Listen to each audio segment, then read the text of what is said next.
As you walk towards your old home, Vault 101, you pick up a radio broadcast on your Pip-Boy. It is an emergency distress signal from your old best friend. It says, "Things got worse after you left. My father's gone mad with power.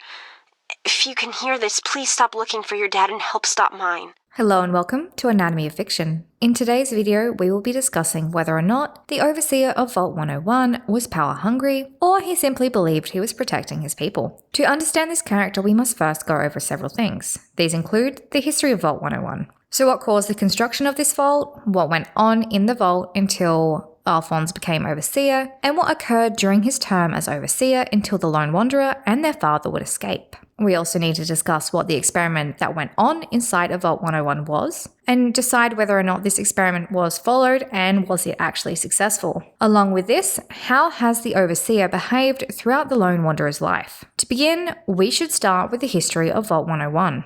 Like with all other vaults, the story begins in the year 2054. As with the frightening times, the American government decided to invest in a shelter system in case of the situation in the world getting worse. This being the vaults, through Project Safehouse, which was a partnership with Vault-Tec. Later in the year 2054, the construction on most vaults, including Vault 101, would begin. With the constant advances in technology, it would not take long for the construction to actually finish on this vault. Moving on to the August of 2063. The construction of most vaults, including Vault 101, would be complete. This is where we would start having issues with the drills, crying apocalypse, which eventually would lead to smaller and smaller attendance as time went on. Jumping forward to 2077, more specifically the 23rd of October 2077, as this is when the world would change forever. The bombs would drop and the world would be reduced to the ashes of a nuclear wasteland. People would rush into the relative safety of the vaults, including that of Vault 101. With the closing of this vault, we see the overseer coming into power over the vault dwellers. However, the first overseer was not the original one chosen for this vault. Instead, that would be the overseer of Vault 76. But because the overseer of Vault 76 wanted to stay in Appalachia, they would use a different overseer in Vault 101, who would be unnamed. This overseer, to keep those inside of the vault from desiring to leave, would claim that the outside world was an uninhabitable, irradiated wasteland. There was no hope of surviving outside of the vault. Interestingly enough, there was specially made content prior to the war to reinforce this thinking. There were pre-recorded messages that were played over the radio from pre-war times that made it sound as if the outside wastelands were a dangerous and uninhabitable place. This would scare people into thinking that no one could go outside, otherwise they would die. The first overseer would eventually die in the year 2127. He had already pre-selected his replacement, who would continue his run of indoctrination. The second overseer would encourage those who were more senior members of the vault to accept that they were never leaving the vault, trying to get them to follow the mantra that was spread throughout the vault. We are born in the vault, we live in the vault, and we die in the vault. The position of overseer would likely change hands several times up until the year 2241, as this is when we see the first record of an overseer desiring contact with the outside world. Yet again, the overseer would have no name, but they would organize a team to investigate the world just outside of the vault. This is where Anne Palmer, who happened to be Jonas's mother, would lead a team outside of the vault. This team would make it all the way to Megaton and back. They would re-enter the vault on the 10th of February 2241, providing a report on the undrinkable water, the unsafe levels of radiation, and of course, the giant ants that were found on their journey. Two of the other members on the expedition, however, would not return to the vault. Instead, Lewis and Agnes Taylor would remain in Megaton as a way of expanding the vault's communications to the outside world, serving as a point of contact between the two settlements and allowing for the vault to gain further information about the surrounding wastelands and settlements through more surveying. There would be one final expedition around the year 2258, with the overseer disappearing around this time. This expedition would be considered a failure. This is also around the time that Agnes Taylor would return to Vault 101. Because of the overseer's disappearance, we would see Alphonse Almodovar become the new overseer of the vault. He is also the overseer in the beginning of the game. He believed that the vault should revert back to its isolationist roots and completely stop the expeditions, stopping those who were outside from coming in and those who were inside from going out, essentially invoking strict rules inside of the vault. Early in Alphonse's career as the overseer, either in mid to late 2258 or early 2259, as the Lone Wanderer was born on the 13th of July 2258, making it difficult to speculate, a man would come knocking on the door of the vault, along with his infant child. child, this being James and the Lone Wanderer. Alphonse would allow James and the little Lone Wanderer inside in exchange for two things. 1. They had to pretend that they had never seen the outside world. Pretty easy for the Lone Wanderer, as they were likely less than 1 year old at the time. And 2. That James would become the vault physician due to his scientific and medical knowledge. This would help keep the vault healthy. James had been the one to propose taking up the position as the physician inside of the vault, but it is likely the vault needed this considering Alphonse accepted the offer and there was no physician prior. Moving on to the 2260s. This is when James would gain an assistant, this being Jonas Palmer. This, of course, would be the doing of the overseer Alphonse, as he hoped that Jonas would calm down some of James's more wild ideas. The 2260s would bring several other interesting events in Vault 101, this including an event that would occur between the years 2265 to 2267. There is no exact date, as it is likely that Alphonse would have wished the vault to forget. This is when a girl would escape from the vault, making her way to Megaton. Here she would leave her vault suit with Moira, asking it to be reinforced, so she could better survive in the wastes. However, when it came time to pick it up, she would never return. So no one knows what happened to the girl. This would not be the only issue faced by Vault 101 in the decade. On July 12, 2268, the water purifier would begin to malfunction. This sounds familiar. I wonder where we have heard this before. You're here. Good. We've got a problem. A big one. The controller chip for our water purification system is giving up the ghost. However, Vault 101 would be luckier, as they would have Stanley Armstrong, the maintenance technician, inside of the vault to repair it. A day later, on the 13th of July 2268, the three hooligans by the name of Butch, Wally and Paul would begin to think up names for their future gang, the excuse they used to terrorize the halls of Vault 101 and their fellow vault dwellers. This gang being, of course, the Tunnel Snakes. Jumping forward to 2272. This is when yet another vault dweller would escape the vault. Like the previous escapee, they would also head to the town of Megaton. However, instead, they would head to Moriarty's saloon and would tell the owner, Colin Moriarty, the members of Vault 101 were brainwashed by the Overseer into believing that the Overseer was the only voice of reason. Moving forward another 5 years, this being on the 17th of August 2277, as this is when several events would occur. The vault would become infested with rad roaches. Considering the weaknesses in the vault, this is unsurprising to say the least. However, this would make for a fantastic distraction for James, the father of the Lone Wanderer, who is the character you play as in Fallout 3. This is when James would escape the vault. However, there would be an aftermath to the departure of dear old dad, considering the Overseer was not exactly welcoming of the idea of people going outside.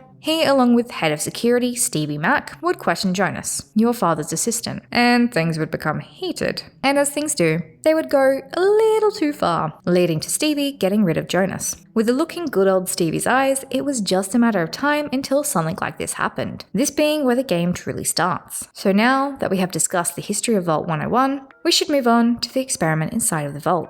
Now, the original experiment of Vault 101 was to test how the people inside of the vault would behave if the vault simply never opened. Now, we know that this was not the case in this vault. Several of the overseers violated the experiment. This is why the vault had issues with radroach infestations. With the more times it opened, the more it became prone to an infestation. So due to this, vault security also became vault pest control. Because who are you gonna call? Ghostbusters? No, actually the people with the only form of weapons. But anyway, this vault was actually equipped with most of the materials it would need to stay closed indefinitely, including spare parts for things like a water purifier. However, this vault was not provided with a GEC, as this piece of equipment is only provided to those who are supposed to leave the vault after a certain period of time, well, in most cases. Considering with this vault they were supposed to be permanently inside, we can see why they would not need it. This would have made the vault a self-sustainable vault, especially in the case of the outside being completely inhospitable. Since if the outside is, completely unsurvivable, you don't exactly need a GEC. Based on the vault's many extracurricular activities like the cake bake-offs, we see mention of this on the bulletin board, the baseball games, as well as the Founders' Day,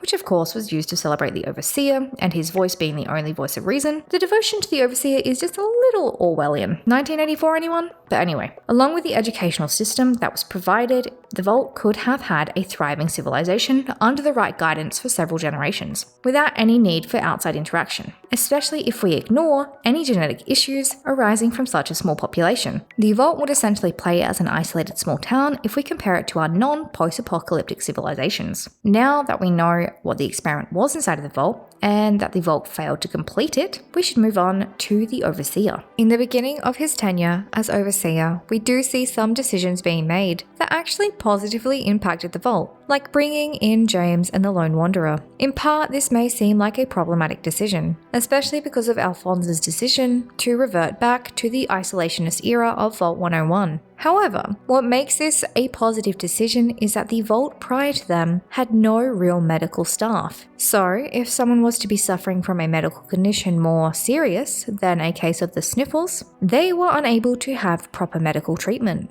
The entry would also provide the Overseer's daughter with a friend, considering that, like James, Alphonse had also recently lost his wife. This may explain why Alphonse became obsessed with the idea of protection and security within the vault, as well as isolation, leading to the desire for complete control over everything in the vault. We see this with his, meddling of everything, including his daughter, with him even attending her medical checkups, which James even complains about. This highlighting that the Overseer's desire for control does not just affect those who are simple members of his vault, but also his family as well. It also indicates a lack of trust. This likely extends throughout the vault, not just to James and Amata, but the majority of the other vault members as well. During his time as an Overseer, he was mourning his wife and attempting to raise a young child. This may have made him go a little overboard with his isolationist ideals. With these ideals, he would use the vault security to build a culture of strict adherence to the rules, along with secrecy. Many people in the vault would keep secrets and attempt to hide anything considered to be ill behaviour. He would essentially attempt to build a cult of personality where the vault dwellers worshipped him, he being seen as the voice of reason, the only one to be making decisions. However, the death of his wife is still not an excuse for the cult of personality he attempted to build surrounding himself. We see this cult-like behaviour on several occasions, including in the questions of the GOAT test. Question 10.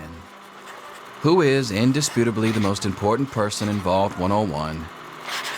He who shelters us from the harshness of the atomic wasteland, and to whom we owe everything we have, including our lives. Throughout the time of Alphonse, we can see comments on how the vault has changed from what it once was. I was 10 once, believe it or not. My goodness, the vault was practically crowded back then. Not like today. So few young people now. With this change, we would see an increase in juvenile delinquency. We can see this even before the tunnel snakes would form their gang. Don't you talk about my mom, you little punk. You're gonna be sorry, you Do you think we surprised her? We see Alphonse's treatment of the vault dwellers also negatively affecting the older members of the vault, with Stanley being the technician keeping the vault running. However, Stanley would struggle to keep himself running due to the immense pressure put on him by the Overseer. This was to the point of him suffering constant headaches as he rarely slept. With the escape of James, your father, the Overseer's behaviour would escalate. We see this with not only his interrogation of his own daughter, the hostility towards anyone outside of their own rooms, but also the fact that his orders led to Jonas's death. My father's men are looking for you. They've already killed Jonas. You've got to get out of here. Considering Alphonse's dystopian slice of paradise was beginning to unravel with your father's departure, you can see where the behaviour stems from. He feels betrayed by the outsider he had once offered shelter to. His daughter is potentially lying to cover for the outsider family. We have gone over the history of Vault 101, the experiment housed inside its walls, and also the behaviour of Alphonse the Overseer. Now it is time to decide the answer to our question. So, was Alphonse Almodovar, the Overseer in the beginning of the game, power-hungry or protecting his people? Well, when it comes to this, there are several things you must consider that could provide both an explanation for his behaviour and an answer to this question, as it is not just a simple yes or no. So prior to Alphonse becoming the Overseer at the time allowed expeditions into the wasteland for purposes of research. This, knowing the goal of their Vault's experiment, already went against what they had desired. Considering the Vault was never supposed to be opened and had already been opened prior to the times of Alphonse as Overseer, the study was already ruined. Members of the Vault had already been exposed to the wasteland, and there was already some knowledge about what the wastelands were like. Especially considering he let in 2 members who were actually born on the outside, this being James and their infant child. With the growing up of the Lone Wanderer, we do see increased hostility, but there would still be the occasional kind action, like allowing the birthday party. And if we assume Alphonse survived the initial escape by the Lone Wanderer and their father, we can also use the terminal notes that appear when the Lone Wanderer has re-entered the vault, as this provides further insight into some of the behaviour. In these notes, there is a record of the Enclave contacting the vault and attempting to get the vault to open up. However, the Overseer at the time denied entry as they did not trust them. This being rather different from the event that happened all of those years ago, bringing the Lone Wanderer inside of the vault. This denial of the Enclave may have instead also been more of an act of control, as this would have allowed Amata and the rebels the freedom they desired. We see other acts of his highlighting his desire for hardworking and loyal vault dwellers, including the giving jobs to those who had just turned 10. You will be getting your first work assignment tomorrow. Rather than allowing kids to be, well, just kids. Alphonse, towards the end of the Lone Wanderer's escape, would even permit what many would consider to be incredibly cruel. He would encourage Officer Mac to torture his own child. Yes, torturing Amata. Be reasonable, Amata. Officer Mac may enjoy this, but I don't. Just tell us where to find your friend so we can talk to her. Considering he raised her alone after her mother's death, this could be seen as especially cruel. This was her only family, and he was essentially encouraging horrible things to occur. But even with his behaviour, it goes beyond the idea of continuing the experiment. After all, the experiment could be considered ended long ago, based on the concept of it being the vault never opening, and even he broke those rules to allow the Lone Wanderer and their father in. With this, it seems like a desire to protect changing into a desire to control, to the point where he does not even trust those he cares about. So based on all of this, we could believe that in the initial stages of his Overseer term, he did deeply desire to protect the members of his vault. However, as time went on, he would grow corrupted, desiring more and more control, and to essentially be worshipped by those he was in charge of. He began with the isolationist policies in hopes of preventing the Vault from encountering any danger during his time as an Overseer. But the true danger for the Vault would be him. His actions and desires would lead what was a functioning civilization into a crumbling, pest-infested pit, divided by hatred. So let me know in the comments, do you think that the Overseer of Vault 101 was trying to protect his own, or was he power hungry? If you enjoyed this video, then you will enjoy this one. It is about whether or not the Overseer of Vault 13 should have kicked out the Vault Dweller at the end of the first Fallout game.